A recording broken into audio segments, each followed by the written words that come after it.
After securing the Normandy beachheads in June 1944, the Allies pushed inland, expecting rapid progress.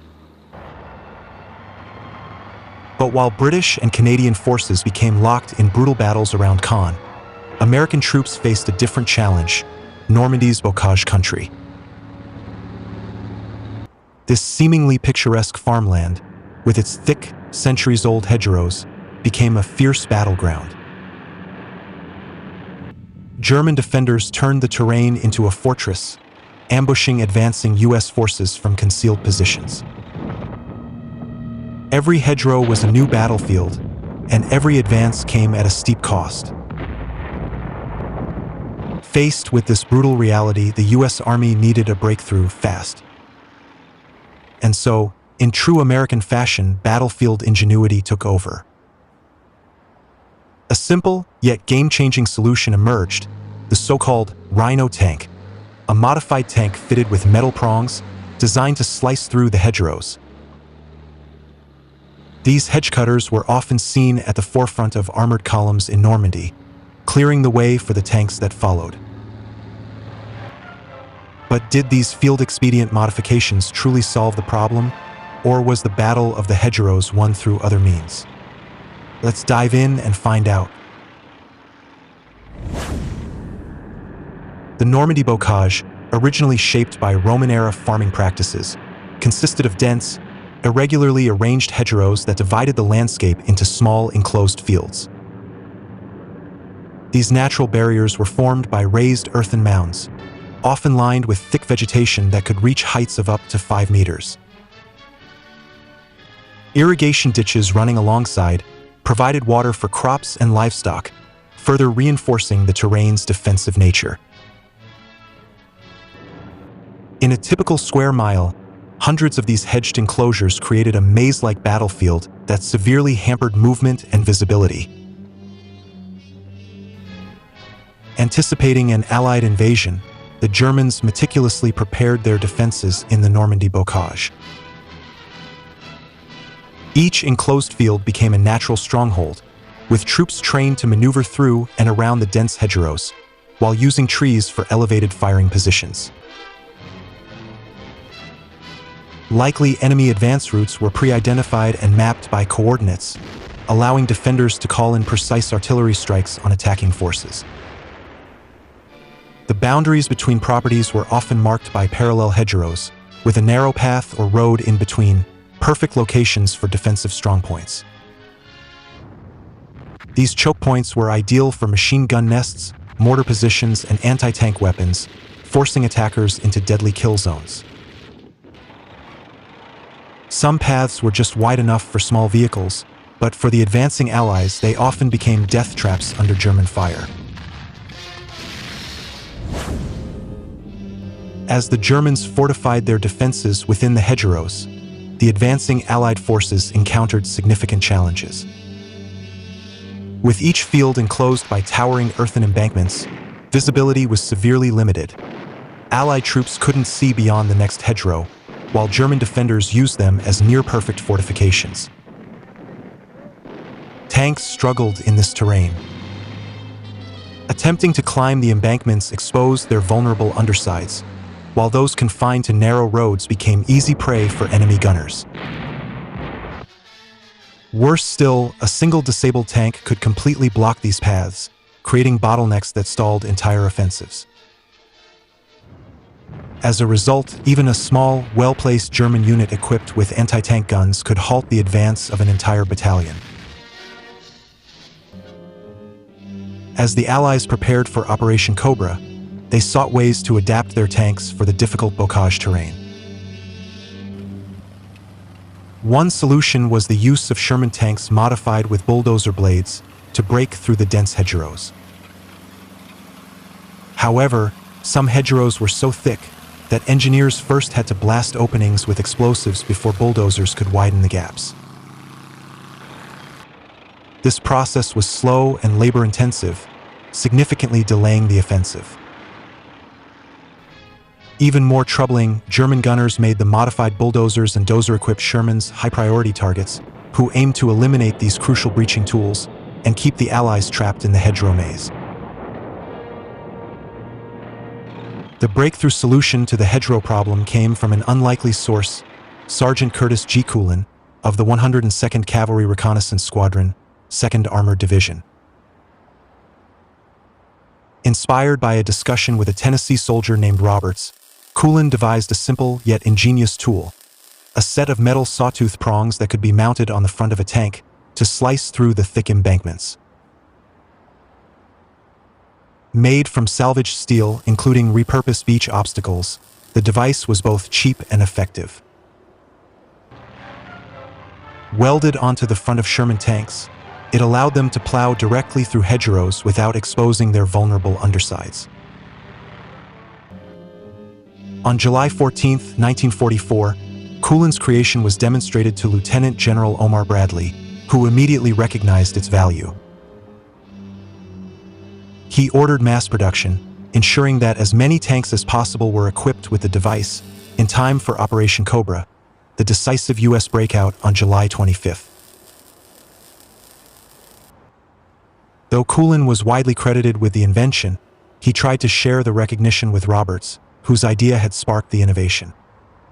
However, in the rush of publicity, Roberts' contribution was largely overlooked. After Lieutenant General Omar Bradley ordered mass production of the Culin device, the first units were constructed using steel salvaged from German beach obstacles, such as Czech hedgehogs originally placed along the Atlantic Wall. To accelerate the process, Bradley sent Colonel John Medeiros of the U.S. Army Ordnance Department back to the United Kingdom to modify tanks before they were shipped to France. He also arranged for additional arc welding equipment and specialized crews to be flown into France to speed up on-the-ground modifications. In total, around 500 Culin Rhino devices, as they were soon called, were produced. These were installed on nearly three-quarters of the 2nd Armored Division's M4 Sherman and Stuart tanks, as well as M10 tank destroyers, ahead of Operation Cobra. The design proved highly effective. As more tanks were equipped with the device, soldiers began referring to them as rhinoceros tanks, likening their ability to smash through the bocage to the charging power of the mighty African beast. The Culin device wasn't the only innovation developed to tackle the Normandy hedgerows. Throughout July 1944, American units across the front experimented with their own solutions, producing countless field modifications aimed at getting tanks through the thick terrain without exposing their vulnerable undersides. By July 5th, the 79th Infantry Division had already deployed a functioning hedge cutter of its own. Around the same time, 19 Corps tested a set of prongs originally designed for creating holes to place explosives. These prongs proved powerful enough to lift and tear sections of the hedgerows, allowing tanks to push through more easily. Other divisions within 5th Corps also devised their own tools, with some modifications being nicknamed brush cutters and green dozers. While many of these inventions worked to varying degrees, the Culin device ultimately became the most widely used and mass-produced solution for breaking through the bocage. The British Royal Electrical and Mechanical Engineers developed their own version of the hedgerow cutting device, which they called prongs. The first 24 were crafted from salvaged German beach defenses, but large-scale production soon shifted to the United Kingdom. By August 1944, 600 Mark I prongs had been delivered for use on the Sherman V. This was followed by 1,000 Mark II prongs, designed for both Shermans and M10 tank destroyers, and 500 Mark III prongs, specifically built for Cromwell tanks. While Churchill tanks were not initially considered to need the modification, due to their superior off-road performance, some were nevertheless fitted with prongs as the campaign progressed. Though less well-known than the American Culin device, the British prongs played a crucial role in overcoming the challenges of the bocage. Once the Allies pushed beyond the Normandy Bocage and into more open terrain, many tanks had their hedgerow cutters removed. While some tanks continued to operate with the devices still mounted into early 1945, they were no longer necessary as the terrain shifted. If a tank was knocked out or replaced, the Hedgerow cutter was typically not transferred to the new vehicle. Additionally, units arriving in France after late August 1944 did not receive new tanks equipped with the Hedgerow cutter, as the need for such a modification diminished once the Allies left the Bocage and encountered less restrictive landscapes. After the war correspondent Chester Wilmot reflected on the German defensive strategy to prevent any American breakout during the Normandy campaign.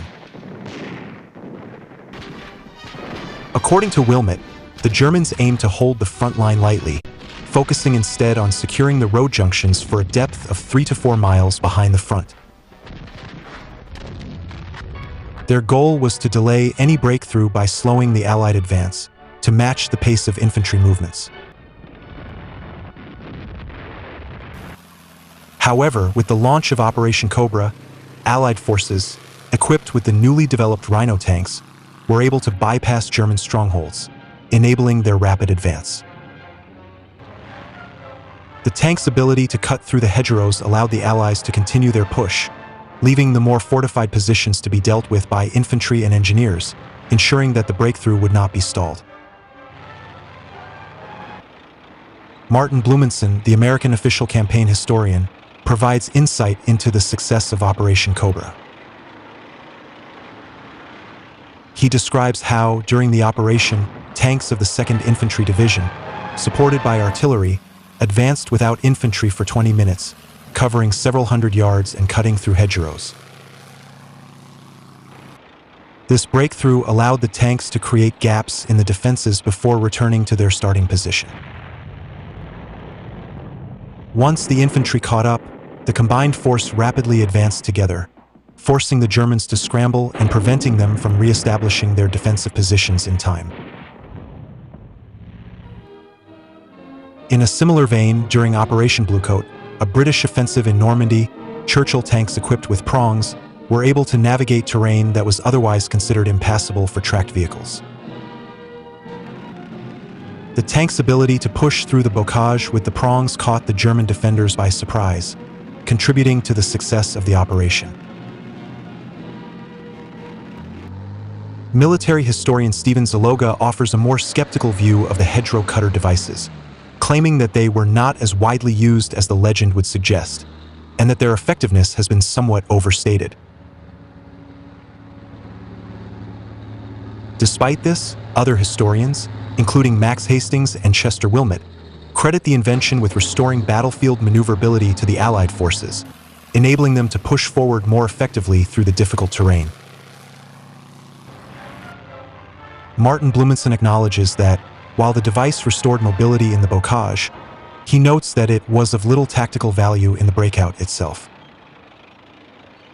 Blumenson adds that the tanks primarily advanced along roads rather than cross-country, meaning the Hedgerow cutters didn't play a major role in the overall strategic breakthrough, though, he suggests, the tool may have acted as an important morale booster for the troops.